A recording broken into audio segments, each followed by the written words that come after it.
नमस्कार सभी को, जय हिंद।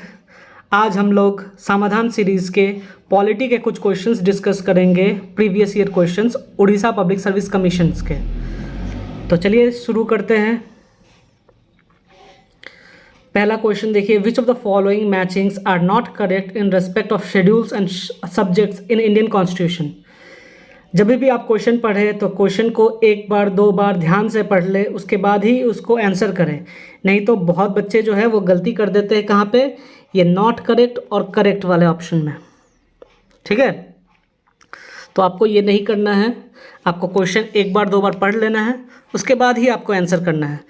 तो चलिए ऑप्शंस देखते हैं। शेड्यूल एंड सब्जेक्ट्स, एक साइड में शेड्यूल नंबर्स दिया हुआ है और एक साइड में सब्जेक्ट्स दिया हुआ है। तो पहला ऑप्शन है schedule 2 emoluments and for CAG of India. Second option schedule 3 allocation of seats in council of states. Option 3 schedule 6 administration and control of scheduled areas. And option number 4 schedule 9 first amendment of the Indian constitution. तो इसका सही answer क्या होगा? Option number B 2 and 3 is the correct option, क्योंकि यहाँ पे not correct पूछा है। तो 2 और 3 जो है ये ऑप्शन शेड्यूल नंबर 3 और शेड्यूल नंबर 6 जो कि इनकरेक्ट है, और शेड्यूल नंबर 2 और शेड्यूल नंबर 9 जो कि आपके ऑप्शन 1 और 4 में है वो करेक्ट है।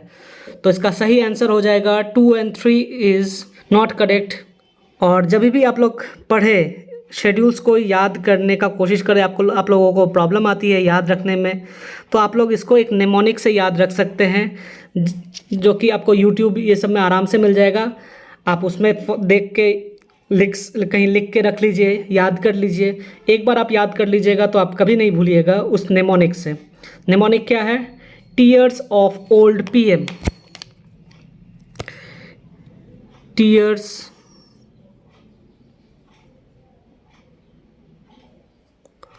ऑफ ओल्ड PM, ये आपका नेमोनिक है। देखिए, each alphabet represents a schedule. TEARS tears, OF of, OLD old, PM। तो T से हो गया टेरिटरीज, यूनियन टेरिटरीज। E से हो गया इमोल्यूमेंट्स एंड सैलरीज। A से ओथ एंड अफर्मेशन। R से राज्यसभा सीट एलोकेशन। S से हो गया शेड्यूल्ड एरियाज।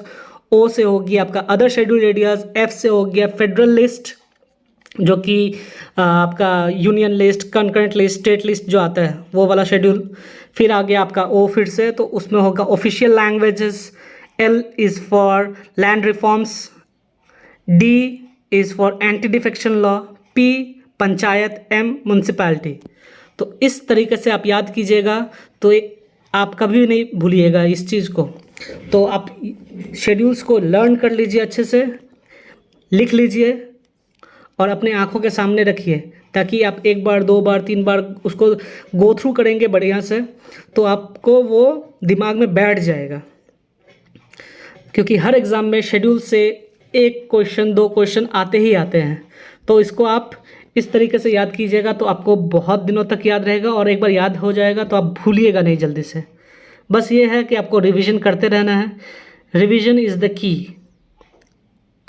चलिए बढ़ते हैं नेक्स्ट क्वेश्चन की तरफ। Which of the following statements are correct in respect to the genesis of the doctrine of basic structure of constitution. यहाँ पे देखिएगा, ध्यान देने वाली बात क्या है कि आपका जो दिया हुआ है क्वेश्चन में, which of the following is correct, यहाँ पे नॉट करेक्ट नहीं है।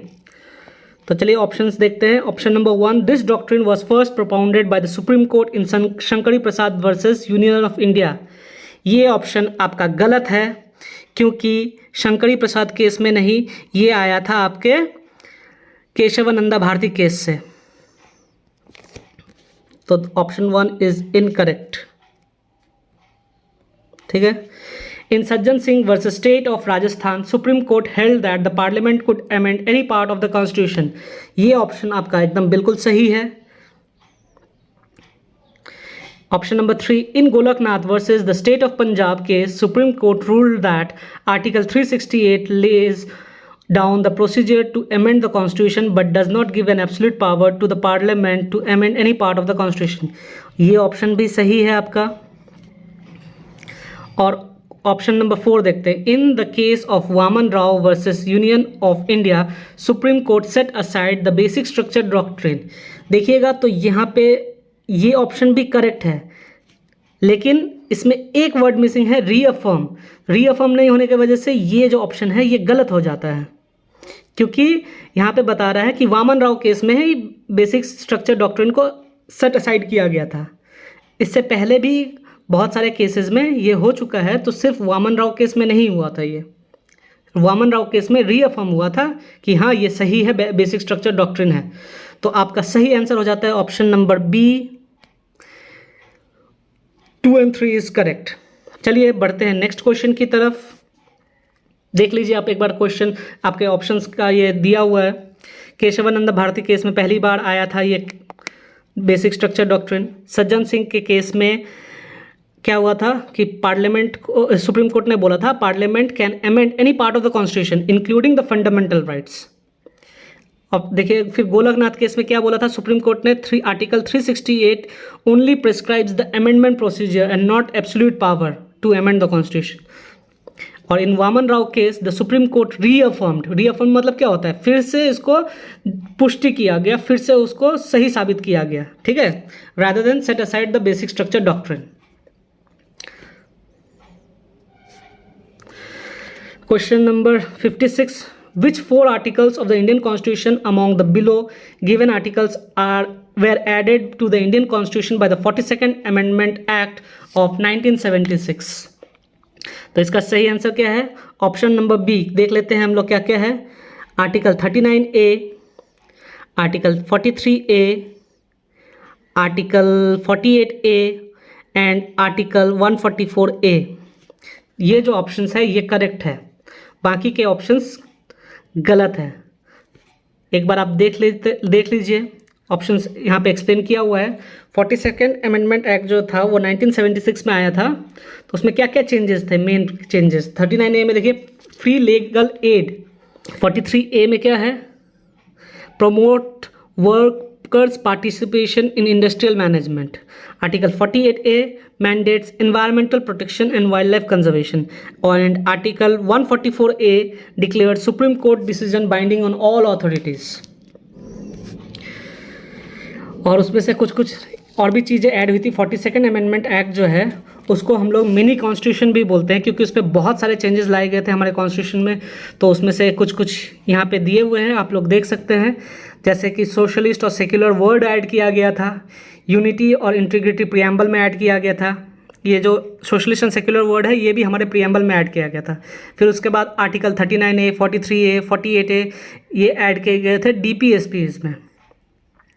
और 39F में क्या दिया है, childrens are given opportunities and facilities to develop in a healthy manner and conditions of freedom and dignity and childhood and youth are protected against it. Okay, फिर next question, which of the following statements are not correct in respect of the election commission of India. ये question देख लीजिए। Election commission, अभी state elections आने वाले हैं, तो elections का जो पार्ट है वो आपका इम्पॉर्टेंट पार्ट रहेगा। उसमें से आपके क्वेश्चंस आते ही हैं हर एग्ज़ाम में, तो ये पार्ट भी आपको पढ़ना ज़रूरी है, इलेक्शन कमीशन ऑफ इंडिया और स्टेट इलेक्शन कमीशंस के बारे में। Which of the following statements are not correct in respect to the election commission of India. तो देखिए यहाँ पे ऑप्शंस दिए हुए हैं आपके। Option number 1, article 27 gives power to Parliament to make provisions with respect to elections or to legislatures. This option is correct. Besides Chief Election Commissioner, 2 additional commissioners were appointed for the first time in January 1990. This is also correct.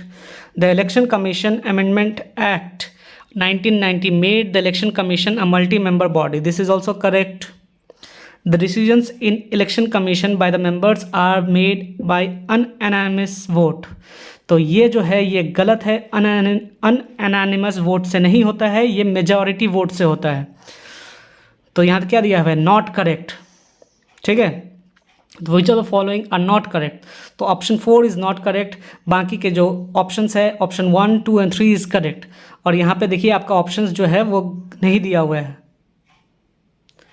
तो इसका answer शायद ये not correct के जगह पे correct होना चाहिए था। अगर करेक्ट होता है तो ऑप्शन डी होता है correct answer. 1, 2 and 3 is correct. ठीक है, यहाँ पे शायद कुछ प्रिंटिंग मिस्टेक हो सकता है या कोई प्रॉब्लम हो सकता है। तो which of the following are not correct, लेकिन ऑप्शन में 4 नहीं दिया हुआ है, ओनली 4। यहाँ पे देखिए एक्सप्लेनेशन किया हुआ है। Option A, article 327 empowers parliament to make laws regarding election to legislatures. Option B, in 1992 additional election commissioners were appointed, making the EC a multi-member body. Option C भी इसमें करेक्ट हो जाता है मल्टी मेंबर बॉडी से।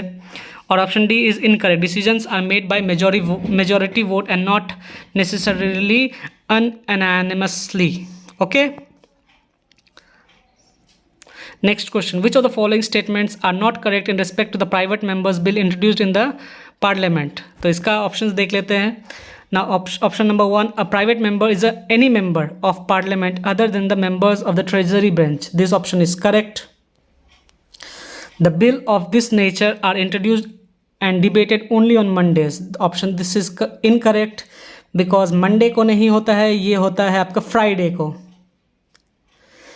Next option, its introduction in the House requires 1 month's notice.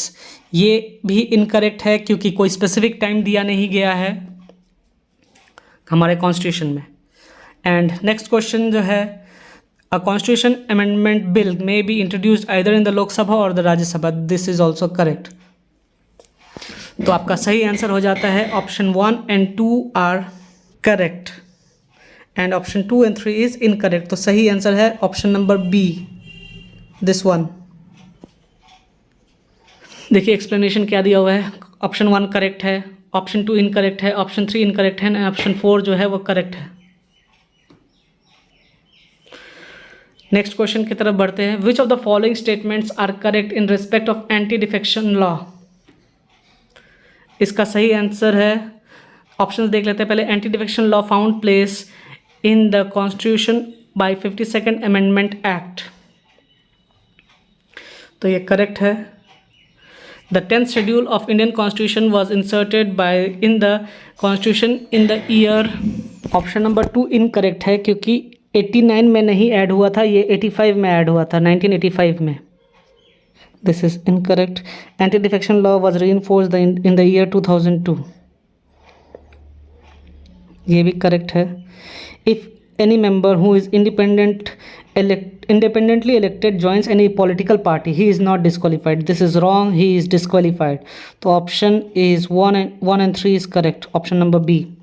ये देख लीजिए explanation दिया हुआ है एंटी डिफेक्शन लॉ के बारे में। 52nd अमेंडमेंट एक्ट 1985 से ऐड हुआ था 10th शेड्यूल में, और ग्राउंड्स फॉर डिस्क्वालिफिकेशन दिया हुआ है।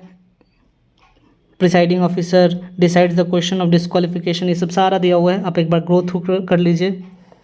चलिए हम लोग बढ़ते हैं नेक्स्ट क्वेश्चन की तरफ। Which of the following statements are correct in respect to due process of law and procedure established by law.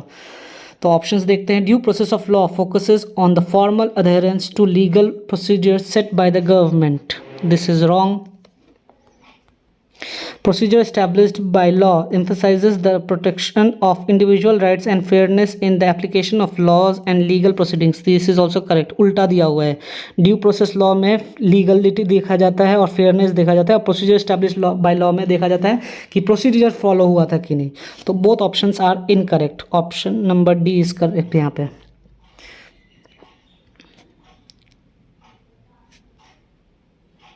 देख लीजिए एक बार ऑप्शंस, आप एक्सप्लेनेशन देख लीजिए क्या है। देखिए प्रोसीजर एस्टैब्लिश्ड बाय लॉ में क्या पूछता है, is there any law, yes, तो फिर हु मेड दिस लॉ, ठीक है। उसका देखिए वेयर प्रोसीजर फॉलोड करेक्टली, ये आ गया आपका प्रोसीजर एस्टैब्लिश्ड बाय लॉ में। और ड्यू प्रोसेस ऑफ लॉ में क्या आता है, इज देयर एनी लॉ, तो yes it is. Who made this law, number 3 were the procedures followed correctly. उसके बाद 4th में देखा जाता है is the law fair and just. Which of the following articles of Indian constitution relating to fundamental rights are not available to foreigners in India. तो इसका कोई उपाय नहीं है, आपको ये लर्न करना ही पड़ेगा। आर्टिकल्स, फंडामेंटल राइट्स, ये सब आपको लर्न करना पड़ेगा। तो option D is the correct option over here. इसको घुमा के भी पूछ सकते थे कि which of the following articles are available only to Indian citizens, या फिर इसका उल्टा भी दे सकता था, which of the following are not available to foreigners, या which of the following are available to foreigners also. ऐसा करके भी दे सकते हैं आपको क्वेश्चंस। आपको आर्टिकल्स को याद करना पड़ेगा फंडामेंटल राइट्स में। Fundamental rights, DPSPs, schedules, parts, ये सब आपको लर्न करना पड़ेगा, क्योंकि इसमें से एक दो क्वेश्चंस आते हैं फैक्चुअल बेस्ड में। अब देख लीजिए question number 72, which 4 amendment of the Indian constitution given below are related to schedule caste and schedule tribes. तो इसमें अमेंडमेंट के बारे में बोला है कि कौन कौन सा अमेंडमेंट है। तो सही ऑप्शन है आपका ऑप्शन नंबर ए, 1, 8, 65 एंड 95 में जो है दीज आर करेक्ट। इसमें शेड्यूल एरियाज रिजर्व कैटेगरी के बारे में बोला गया था और उनको रिजर्वेशन दिया गया है।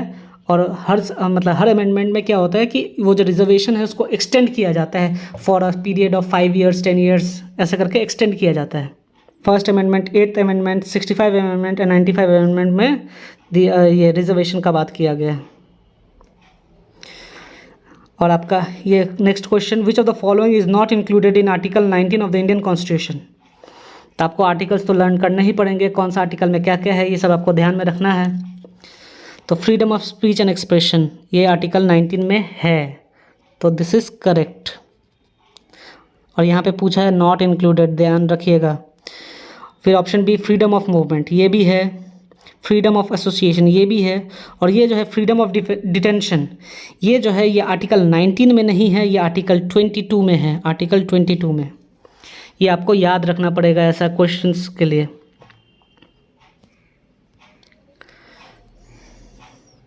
देखिए ऑप्शंस दिया हुआ है आर्टिकल 19 में क्या क्या है। Freedom of speech and expression, freedom of assembly, freedom to form associations in union, freedom of movement, freedom to residence, freedom of profession. Thank you, जय हिंद।